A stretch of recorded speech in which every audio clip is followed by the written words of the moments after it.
কোন স্ত্রী যদি স্বামীকে একটি কথা বলে, একটি কথা বলার কারণেই ওই স্ত্রী জাহান্নামে যাবে। আমি আবারও বলছি, আল্লাহ রাসূল সাল্লাল্লাহু আলাইহি ওয়াসাল্লাম হাদিসের মধ্যে বলেন, বুখারী শরীফের হাদিস, আল্লাহ রাসূল বলেন, কোন স্ত্রী যদি স্বামীকে একটি কথা বলে, ওই স্ত্রী যদি হয় নামাজি, ওই স্ত্রী যদি হয় আল্লাহওয়ালা, ওই স্ত্রী যদি হয় পাহাড় পরিমাণ সওয়াবের অধিকারী, কিন্তু স্বামীকে শুধু একটি কথা বলার কারণে আমার আল্লাহ ওই স্ত্রীকে জাহান্নামে দিবে। এই হাদিসটা পড়ে অনেকেই পেরেশান হয়ে যায়। এই হাদিসটা আমি যতবার পড়েছি ততবার চিন্তা করি, আমার মা, আমার বোন, আমার স্ত্রীর কথা। অধিকাংশ মহিলারা আজকে প্রতিনিয়ত এই কথাটা স্বামীকে বলে যাচ্ছে। অধিকাংশ মহিলারা স্বামীকে এই কথাটা বলে যাচ্ছে। তারা চিন্তাও করতে পারতেছে না যে দিন দিন তাদের স্থানটা জাহান্নামের কোথায় গিয়ে দাঁড়াচ্ছে।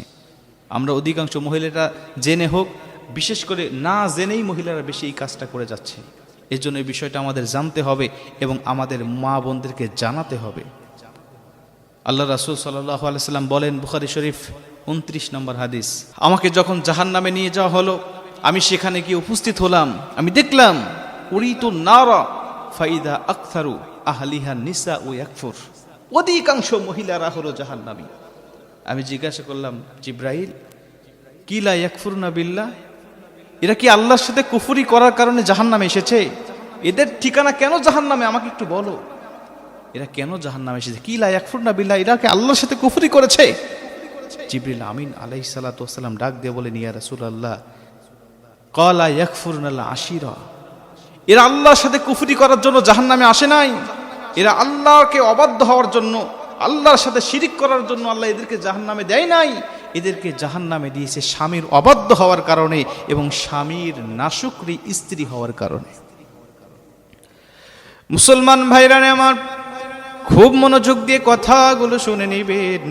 হাদিসটা যদি এখানেই শেষ হয়ে যেত আমি বলতাম না, কিন্তু পরবর্তীতে জিবরাইল আলাইহিস সালাতু ওয়াস সালাম আরো ভয়ঙ্কর তথ্য দিয়ে ডাক দিয়া বললেন, ইয়া রাসূলুল্লাহ, ইয়া হাবিবাল্লাহ, এই সমস্ত মহিলারা কেন জাহান্নামে এসেছে আমি আপনাকে জানাতে চাই। শুধুমাত্র একটি কথা বলার কারণে আমার আল্লাহ তাদেরকে জাহান্নামে দিয়েছে। জিবরাইল আলাইহিস সালাতু ওয়াস সালাম ডাক দিয়া বললেন, ইয়া রাসূলুল্লাহ, ইয়া হাবিবাল্লাহ, এরা হলেন ক্বালা ইয়াকফুরুনাল আশিরা, এরা স্বামীর অবাধ্য হয় কেমন করে আমি আপনাকে বলতে চাই। ওয়া ইয়াকফুরুনাল ইহসান, প্রত্যেকটা স্বামী, এদের স্বামী ছিল, তাদের সাথে ইহসান করেছে, ভালোবেসেছে, প্রত্যেকটা সময় তাদের হকগুলো আদায় করেছে।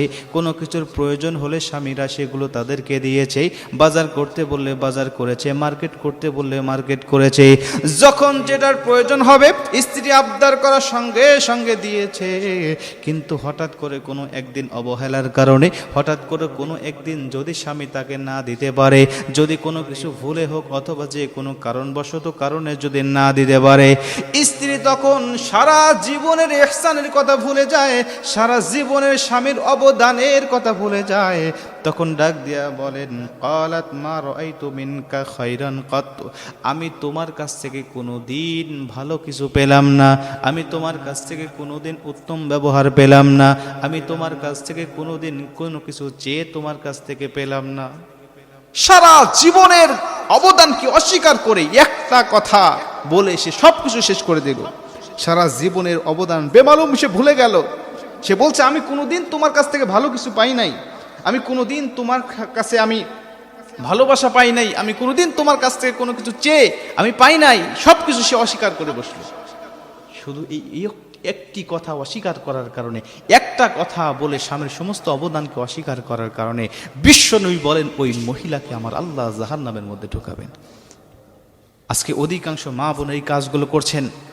সামান্য একটু ভুল হলে, সামান্য একটু স্বামীর অবহেলা দেখলেই তারা বেমালুম সব কিছু ভুলে যায়। অথচ তারা জানে না যে এই স্বামী তার জীবনের জন্য কতটা অবদান, কতটা কষ্ট করে তাকে ভালোবেসে যাচ্ছে। আজকে অধিকাংশ ব্যাংকের দিকে যদি খবর করি, অধিকাংশ স্বামীরা স্ত্রীকে যেমন ভালোবাসে, স্ত্রীরা স্বামীর প্রতি ততটুকু ভালোবাসে না। ব্যাংকের দিকে যদি আপনি তাকান, শতকরা 90% স্বামীরা ব্যাংকে অ্যাকাউন্ট করার সময় নমিনি দেয় তাদের স্ত্রীদেরকে, আর শতকরা 90% স্ত্রীরা ব্যাংকে অ্যাকাউন্ট করার সময় নমিনি দেয় তার বোনকে, ভাইকে অথবা তার মা বাবাকে, স্বামীকে দেয় না। যেই স্বামী তার স্ত্রীকে এতটুকু বিশ্বাস করে, কিন্তু স্ত্রী স্বামীকে বিশ্বাস করতে চায় না। ফুটপাতে যাবেন, গুলিস্তানে যাবেন, ফুটপাতে আপনি জুতা কেনার জন্য যাবেন, সেখানে পুরুষের জুতা দিয়ে ভরপুর, মহিলাদের কোনো জুতা নাই। আমি একদিন দোকানদারকে জিজ্ঞাসা করছিলাম, ভাই এখানে মহিলাদের জুতা নাই, কারণ কি? বলছেন, হুজুর এখানে কোনো মহিলা আসে না, আর কোনো পুরুষ এই ফুটপাত থেকে তার স্ত্রীকে জুতা কিনে দেয় না। ফুটপাত থেকে নয়, বরং দামি দামি মার্কেট থেকে স্ত্রীর জন্য জুতা কেনে, আর নিজের জন্য এই ফুটপাত থেকে জুতা কিনে নিয়ে স্বামীরা চলে যায়। একটা স্বামী স্ত্রীকে অনেক অবদান আছে স্ত্রীর জন্য, এটা বেমালুম ভুলে গেলে চলবে না। এই জন্য মা বোনদেরকে বলতে চাই, অবশ্যই এই বিষয়টা আপনাকে জানতে হবে। আপনার স্বামী আপনাকে ভালোবাসে, কোনো একটি কারণে হয়তো বা আপনাকে একদিন কিছু দিতে পারে নাই, একটু অবহেলা করেছে বা একটু ভুল করেছে, এটার জন্য আপনি সারা জীবনের অবদান আপনি অস্বীকার করবেন না। যদি করেন তাহলে রাসূল সাল্লাল্লাহু আলাইহি ওয়াসাল্লামের ভাষা